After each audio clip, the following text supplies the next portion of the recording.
नमस्कार, हेल्थ 24 में आपका बहुत बहुत स्वागत है। मैं हूं पल्लवी झा। न्यूज़ 24 के हेल्थ शो में आपका इस स्वागत बार बार हम इसलिए करते हैं क्योंकि हेल्थ से जुड़ी तमाम खबरें आपको न्यूज़ 24 पर दिखाई देती है। आज हम बात करने वाले हैं जहरीली हवा से बढ़ने वाले खतरे के बारे में। ठंड बढ़ने के साथ दिल्ली के हवा जहरीली होती है, यह आपको भी पता है। दिल्ली के अस्पतालों में मरीजों की संख्या में 30% का इजाफा देखने को मिल रहा है। ये बड़ी बात है क्योंकि जैसे जैसे ठंड बढ़ी है वैसे वैसे जो प्रदूषण का स्तर है वो भी बढ़ता हुआ दिखाई दे रहा है। वहीं commission for air quality and management के एक रिपोर्ट के मुताबिक 23 और 24 अक्टूबर को दिल्ली में हवा की क्वालिटी और खराब हो सकती है। जबकि पिछले 4 दिनों की बात करें तो राजधानी की हवा और खराब स्तर पर पहुंच चुकी है। एम्स और सेंटर फॉर क्रॉनिक डिजीज की नई स्टडी डायबिटीज के मरीजों के लिए और भी ज्यादा चौंकाने वाली है, क्योंकि ये रिपोर्ट कहती है, ये रिसर्च कहती है कि जो लोग डायबिटिक हैं उनके शरीर में इन्फ्लेमेशन यानी किसी भी शरीर के अंग में इन्फ्लेमेशन हो जाता है। ऐसे में सोचना लाजमी है कि बढ़ते प्रदूषण में खुद को कैसे सेफ और फिट रखें। जहरीली हवा से बचने के लिए क्या कर सकते हैं हम आपको बताएंगे अपने गेस्ट के साथ राय लेकर, समझकर। आइए इसी विषय पर हम अपने डॉक्टरों के पैनल से आपको तारुफ कराते हैं कि आज जो हमारे साथ जुड़े हैं वो डॉक्टर कौन है और क्या महत्वपूर्ण आपको यहाँ पर वो सजेशंस देने वाले हैं। तो हमारे साथ 2 बड़े डॉक्टर जो हैं वो जुड़े हैं। सबसे पहले मैं तारुफ कराऊं डॉक्टर जीसी खलानी का।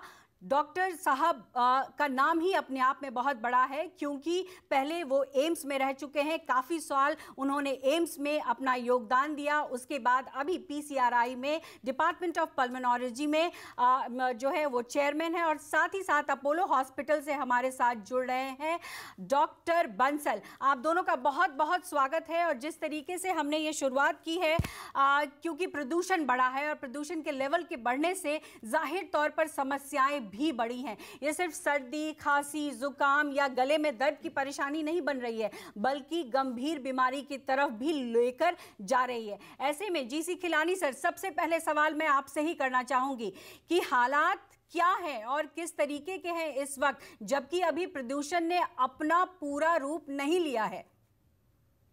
पल्लवी, एक तो शायद दिल्ली वालों की आदत हो चुकी है कि जैसे ही दिवाली का टाइम आता है तो वो गला खराब होना, शाम को थकावट हो जाना, सिर दर्द हो जाना, तो ये सब जो है ना तो दिवाली के टाइम पर आता था। लेकिन अब मैं देख रहा हूँ कि सितंबर एंड में और अक्टूबर शुरू में ही हमारे यहाँ जो ओपीडी में जो संख्या थी मरीजों की, जैसे आपने बोला 30-40% बढ़ गई। अब इन लोगों में 2 तरह के मरीज थे। एक तो वो थे कि जिनको पहले से अस्थमा की या लंग डिजीज की प्रॉब्लम होती थी, जो कि स्टेबल थे, और उसके बाद जो है वो उनको बुखार नहीं था, उनको सांस फूली थी, वीजिंग हुई, बलगम थोड़ा सा निकलता था, छाती में तनाव हुआ। मतलब यह है कि उनको अस्थमा और सीओपीडी का एक एक्सेसरबेशन हो गया। ऐसे पेशेंट अक्सर एंटीबायोटिक लेके आते हैं, एक कोर्स, 2 कोर्स, 3 कोर्स, कोई उनको फायदा नहीं होता। फिर जब हम उनकी जांच करते हैं तो अक्सर तो एक्सरे भी नॉर्मल होता है और लंग फंक्शंस भी नॉर्मल होते हैं। लेकिन एक टेस्ट होता है जिसको हम fraction of Exide nitric oxide कहते हैं, जो कि एयरवे इन्फ्लेमेशन को डिनोट करता है। तो इस टेस्ट को जब हमने किया तो वो बढ़ा हुआ था जी। कहने का मतलब ये कि देयर वाज एयरवे इन्फ्लेमेशन और कई बार इनको स्टीरॉइड्स की जरूरत हो। तो ये देखा गया। और दूसरे मरीज वो थे जिनको कोई तकलीफ नहीं थी पहले, जिनको कोई बीमारी नहीं, न अस्थमा की, न सीओपीडी की, न लंग डिजीज की, लेकिन वो आए खांसी के साथ, छाती में तनाव, चलने फिरने में सांस फूल जाना और कईयों को वीजिंग भी हुई। ये लोग भी मेरे पास आने से पहले एंटीबायोटिक वगैरह लेके आते हैं। तो ये तो दो तरह के मरीज हैं, और इसके अलावा हॉस्पिटल एडमिशन्स भी बढ़ गए। बिल्कुल, और तो इसीलिए ये हम चर्चा सोचते भी हैं कर रहे हैं डॉक्टर खिलानी सर कि जिस तरीके की स्थिति है, और ऐसे में लोगों को बहुत समझना ज़रूरी है कि जो लोग एहतियात भी बरत रहे हैं उनको भी परेशानी हो रही है।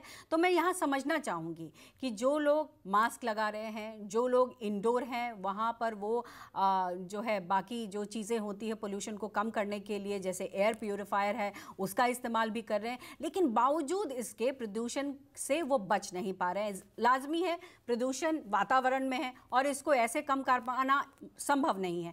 तो ऐसे में हम ये आपसे समझना चाहेंगे कि जो लोग हेल्दी हैं, सबसे पहले वो लोग कैसे अपने आप को बचाव करें इन तमाम चीजों के अलावा। देखिए, ऐसा है कि इंफॉर्मेशन तो पूरी है, AQI बढ़ जाता है सुबह जब धुंध होती है, इसको हम टेक्निकली स्मॉग कहते हैं। एक तो ऐसे टाइम पर आदमी को अर्ली मॉर्निंग वॉक पे नहीं जाना चाहिए, क्योंकि जब आप वॉक पे जाते हैं तो आपकी जो हवा की इनटेक होती है वो 5 गुना हो जाती है, और वो आप जब एक्सरसाइज करते हैं तो आपका नाक का जो फिल्टर होता है वो बाईपास हो जाता है, क्योंकि आदमी अक्सर मुंह से सांसें लेते हैं। तो इसलिए ये सलाह है कि सुबह जो है अर्ली मॉर्निंग जब स्मॉग हो, धुंध हो, उस समय वॉक पे ना जाएं। दूसरी बात यह है कि मास्क का जो साधारण मास्क होता है उसका कोई फायदा नहीं होता इस कंडीशन में। तो इसलिए ये ना सोचें कि आपने कपड़े का मास्क लगा लिया या सर्जिकल मास्क लगा लिया। अगर किसी मास्क का कुछ फायदा हो सकता है तो वो N95 मास्क का हो सकता है। दूसरी बात है कि जो एयर प्यूरिफायर्स है उनका हेल्दी लोगों के लिए कोई फायदा नहीं। जिनको क्रॉनिक लंग डिजीज है, जो ऑक्सीजन पे रहते हैं, या जिनको हार्ट डिजीज है, जो वृद्धावस्था में है, तो वो लोग अगर कमरे में बंद होके बैठ सकते हैं, खिड़की दरवाजे बिल्कुल बंद करने पड़ेंगे और फिर एयर प्यूरिफायर यूज करेंगे, तो हम सोचते हैं कि उससे थोड़ा सा फायदा होगा।